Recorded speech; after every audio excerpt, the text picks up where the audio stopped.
Mifamotoana amin'ny Jesoa Kristy anio faraiky amby telopolo ny volana jolay. Matokia Ahy hatrany amin'ny faralalin'ny tenanao. Ao no mitoetra ary tsy mitsaha-mifandray aminao.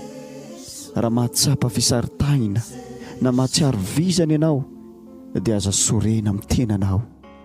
Olombelona tsotra ianao ka mazana mandreraka anao indraindray ny fisafotofoton'ny zava-mitranga. Aleo ianao mahatsiaro fa ao aminao sady momba anao ao toy izay manasazy tena noho ny maha-olombelona malemy anao. Eo aminao mandrakariva aho, mankahery anao sy momba anao fa tsy manameloka anao. Fantatro fa ao amin'ny ato ny fonao ao amin'izay toerako, ny fiadanako no trakefanao tsy miato. Ampiadano kely fotoana fony rimorimo ny fiainanao. Tony eo ao amiko ny fanahinao dia ho afa mandre ny fahasoavan'ny fitsanganan'ny tena amin'ny maty ampitaiko aminao ianao.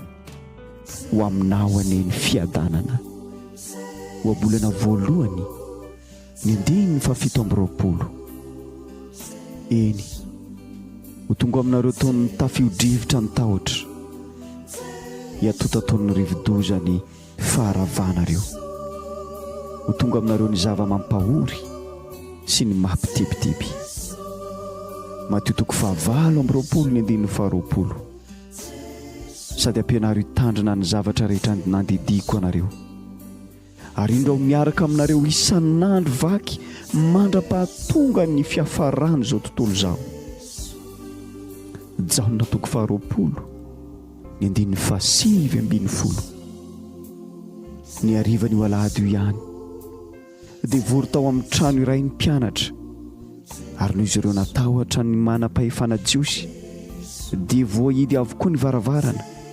Kanefa tonga i Jesoa nijoro teo afovoan'ny mpianatra ary nanao taminy hoe ho aminareo ane ny fiadanana. Kolosianina toko 1:17. Ny vahoaka ny tokoa no ny rian'Andriamanitra ampahafantarana mahasarobidy sy mahabe voninahitra izany tsy ambaratelo anasoavana ny firenena rehetra izany.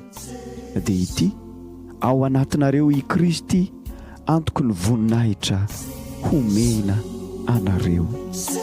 Amen.